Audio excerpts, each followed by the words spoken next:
Good evening, visitors, and welcome to the Australian War Memorial's Last Post ceremony.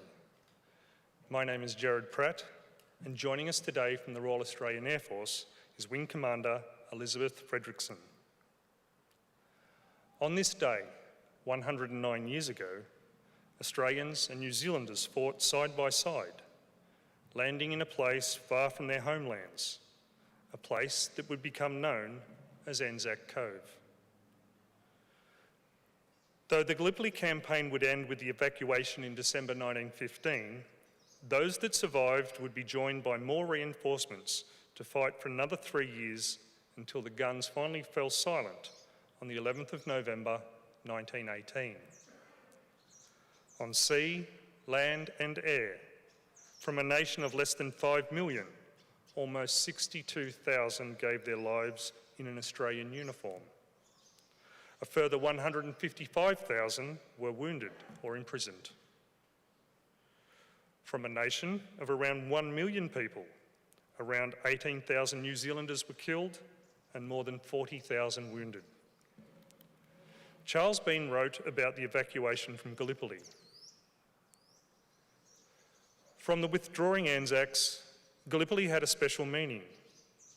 It was not merely that Australians and New Zealanders had been killed and more had been wounded or were prisoners, but the standard set by the first companies at the first call, by the stretcher bearers, the medical officers, the staffs, the company leaders, the privates, the defaulters on the water barges, the light horse at the neck.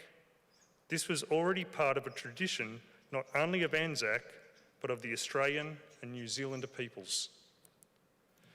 By dawn on December 20, Anzac had faded into a dim blue line, lost amid other hills on the horizon, as the ships took their human freight to Imbros, Lemnos and Egypt.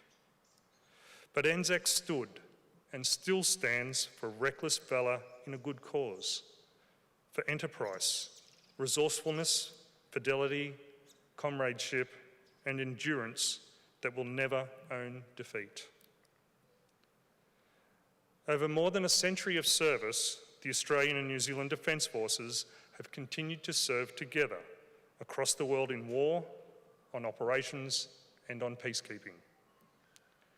Shortly, we will hear the story of Lieutenant Thomas Leonard Cadell, who lost his life during the Gallipoli campaign. On behalf of the Honourable Kim Beazley, Chair of the Council of the Australian War Memorial, the Director, Mr Matt Anderson, and staff, I would like to acknowledge the dignitaries joining us today and also to extend a warm welcome to all the families and friends gathered here for this evening's Last Post ceremony. As always, we welcome the veterans who have served, those that are still serving, and the families that love and support them. The live stream of this ceremony is made possible by the Returned and Services League of Australia and the RSL and Services Clubs Association. We welcome members who are watching the broadcast of this ceremony from across Australia. During this evening's ceremony, wreaths will be laid at the base of the pool of reflection by visitors to the memorial.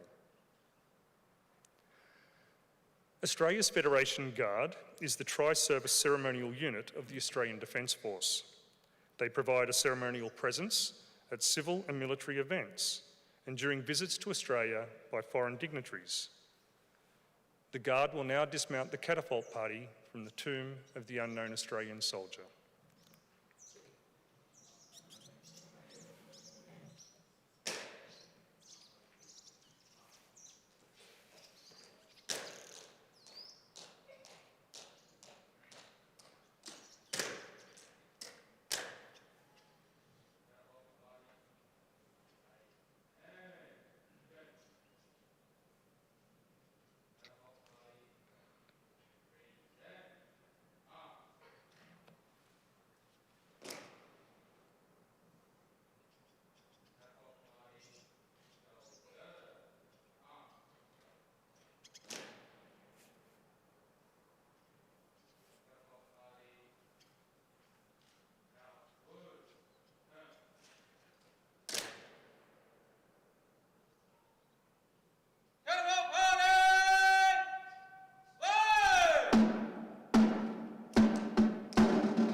If you're able, please stand and join in singing the national anthem. Catapult party, aid, hey, good. Catapult party, crazy, arms.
The Australian War Memorial was the vision of Charles Bean, Australia's First World War official historian.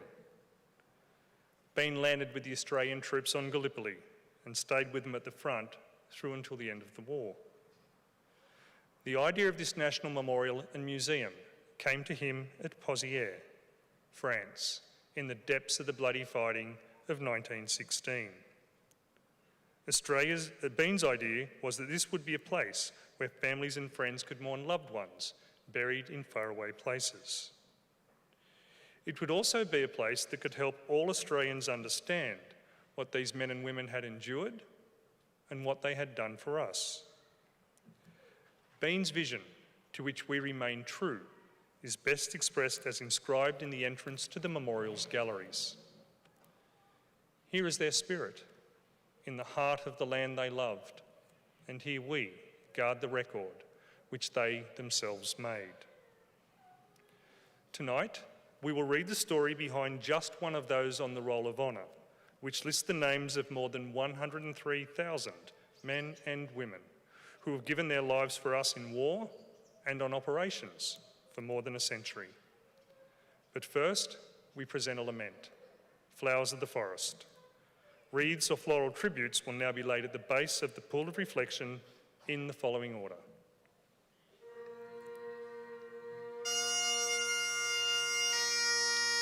Mr Andrew Barr, Chief Minister of the Australian Capital Territory.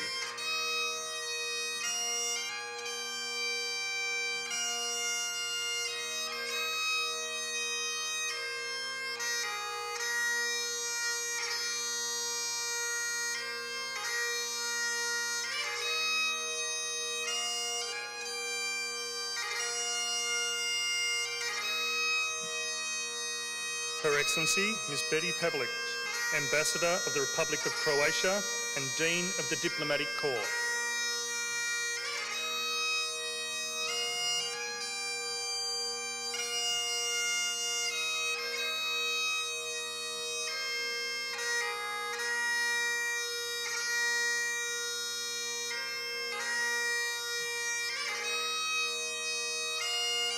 His Excellency, Mr Andrew Needs, New Zealand High Commissioner to Australia, and Mr Oliver Needs, and His Excellency, Mr Ufuk Shazer, Ambassador of Turkey to Australia, and Dr Sabine Fivia Shazer.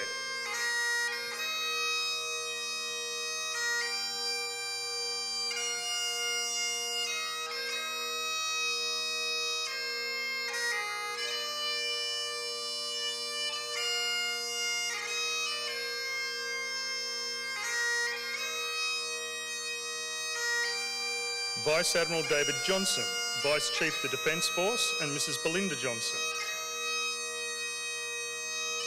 Admiral Johnson, thank you again for your moving address at this morning's dawn service.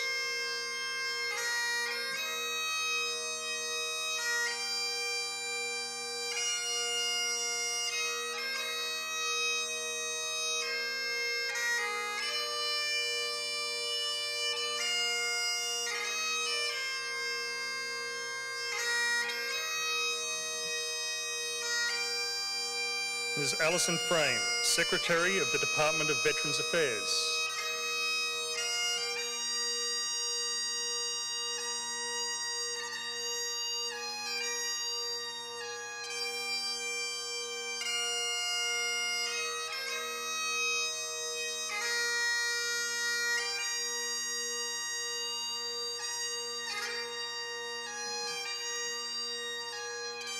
General Ali Sivri, 1st Army Commander, Turkey, accompanied by Major General Richard Vagg, Head of Land Capability.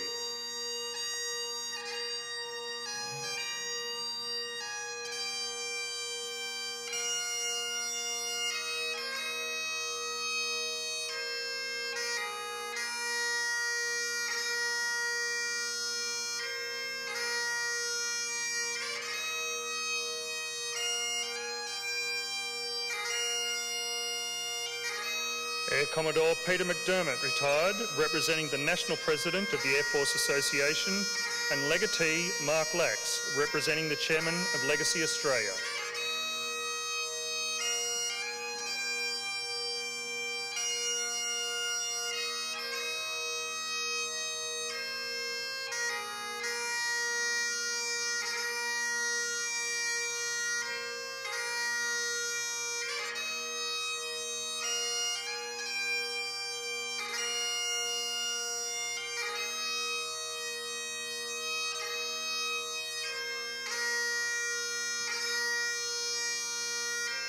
The Honourable Kim Beazley, Chair of the Council of the Australian War Memorial, and Mr Matt Anderson, Director of the Australian War Memorial.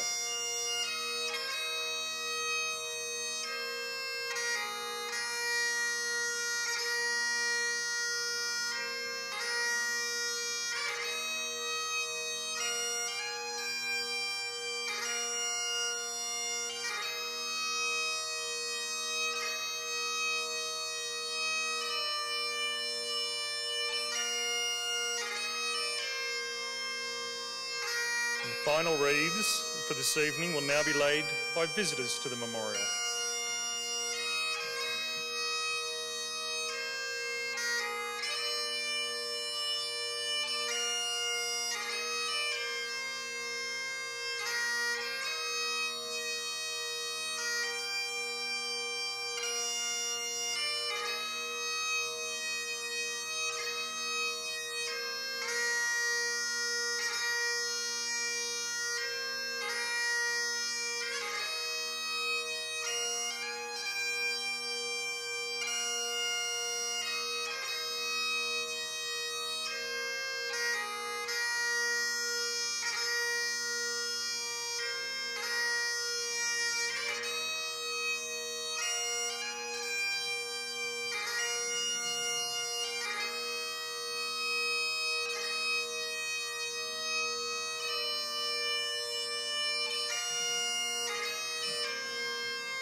Today we remember and pay tribute to Lieutenant Thomas Leonard Cadell. Thomas Cadell was born on the 7th of December 1896 in Goulburn, New South Wales. Known simply as Tom, he was the only child born to John Alexander Cadell, a bank manager, and his wife Mary. Tom received his early education at Sydney Preparatory School and was later studied at Maitland and Newcastle High Schools. He was a known sportsman with a particular talent for rugby league and was an active member of the senior cadets, wherein he held the rank of lieutenant. Tom Cadell was just 17 years old when the First World War broke out in August 1914. He volunteered for active service immediately, giving his age as 19 and claiming to be a student at military college. In September, he applied for a commission in the Australian Imperial Force, which was granted. He was then allocated to the 3rd Infantry Battalion with the rank of 2nd Lieutenant before commencing a short period of training. He embarked for active service on the 20th of October 1914, sailing from Sydney on the troop ship Euripides. After several weeks at sea, Cadell arrived in Egypt, disembarking on the 2nd of December 1914. He spent his 18th birthday just outside Cairo, continuing training with his unit in preparation for an attack on enemy positions at a place called Gallipoli. During this period, Cadell was promoted, this time rising to the rank of lieutenant. Plans for the attack on Gallipoli were set in motion in early April 1915, when Allied forces departed Egypt and began making their way towards the Dardanelles. They began landing on the beaches of Gallipoli in the early hours of the morning on the 25th of April, going ashore in waves. Cadell's unit, the 3rd Battalion, was to form part of the 2nd and 3rd waves of the attack. He described the moment in a letter home to his father. "We began landing at 4 a.m. The brigade that landed first jumped out of the boats and into the water up to their waists and charged the Turks with their bayonets. My brigade landed at about 6 a.m, first into destroyers and then into rowing boats and then on the beach. It was wonderful how we got ashore under shell fire. Then we gathered together as many of the battalion were left and went straight up to reinforce the fighting." Shortly after making it ashore, Cadell was wounded in his right hand, but decided to remain ashore with his men. He spent several days helping his men to consolidate the ground taken, during which time he was exposed to continuous heavy fighting. Despite hoping to remain ashore, the wound in Cadell's hand eventually necessitated his evacuation from the peninsula. He was taken to hospital in Cairo for treatment, from where he wrote to his father, "When I was in the trenches, we had 8 machines not far away, and the noise of them and the guns and rifles made me quite deaf. I have only just got back my proper hearing. For 2 days, the Turks were firing shells at our machine guns near me, and of course, the whole time shells were bursting over us. One shell hit the ground so close in front that it lifted everyone in the trench about a foot, but not one of us was hit." Cadell rejoined his unit on Gallipoli at the end of May 1915. By this time, the fighting began to descend into stalemate. Allied forces had failed to make all of their objectives following the initial landing, while a strong enemy counterattack on the 19th had similarly failed to push the Anzacs off the peninsula. As a result, Cadell's first weeks back on Gallipoli were spent holding and defending his battalion's position.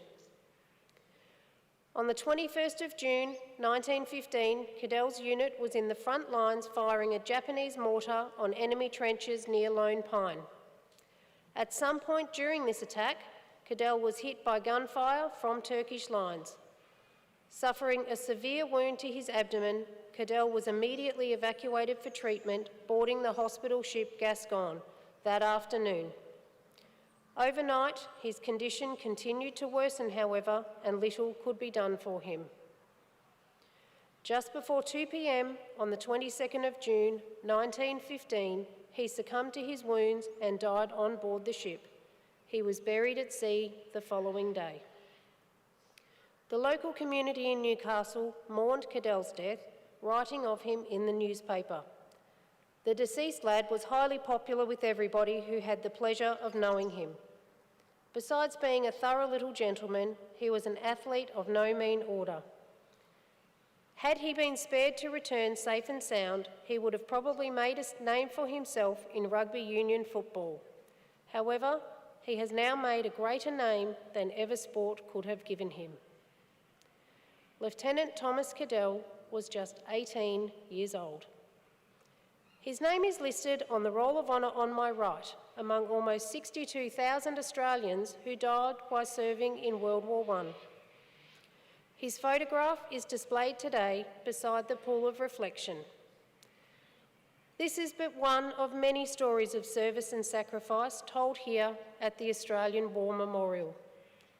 We now remember Lieutenant Thomas Leonard Cadell, who gave his life for us, for our freedoms, and in the hope of a better world.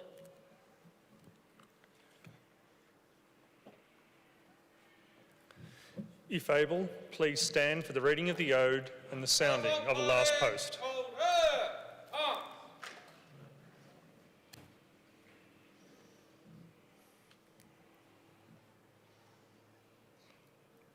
They shall not grow old, as we that are left grow old.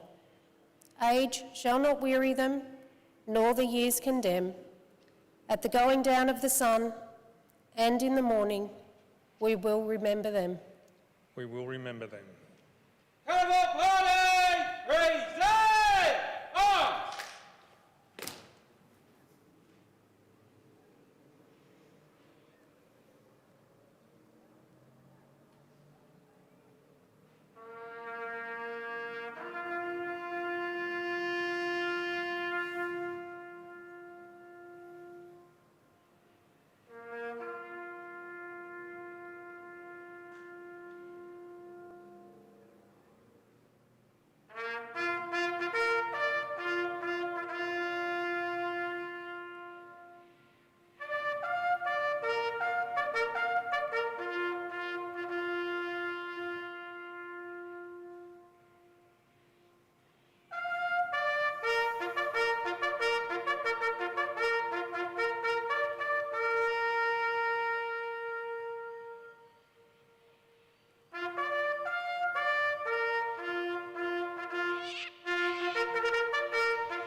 Lest we forget. Lest we forget.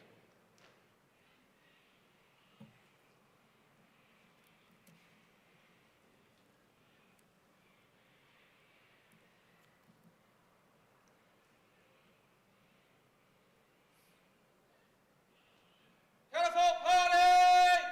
In words! Heard!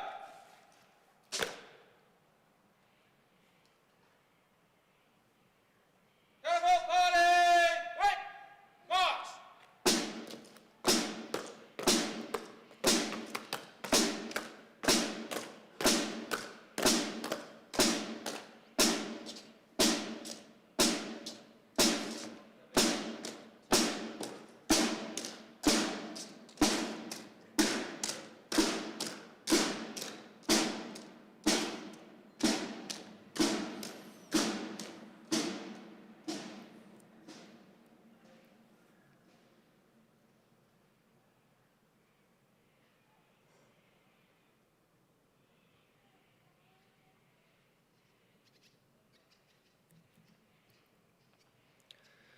We leave you this evening with the words of the memorial's founder, Charles Bean. Many a man lying out there at Pozières or in the low scrub of Gallipoli, with his poor, tired senses barely working through the fever of his brain, has thought in his last moments, well, it's over. But in Australia, they will be proud of this. Ladies and gentlemen, girls and boys, that concludes the Last Post ceremony. On behalf of the Chair of the Council of the Australian War Memorial, our Director, staff and volunteers, thank you for visiting the Australian War Memorial today and for your continued support during the memorial's development project. We wish you all a very pleasant evening. Thank you.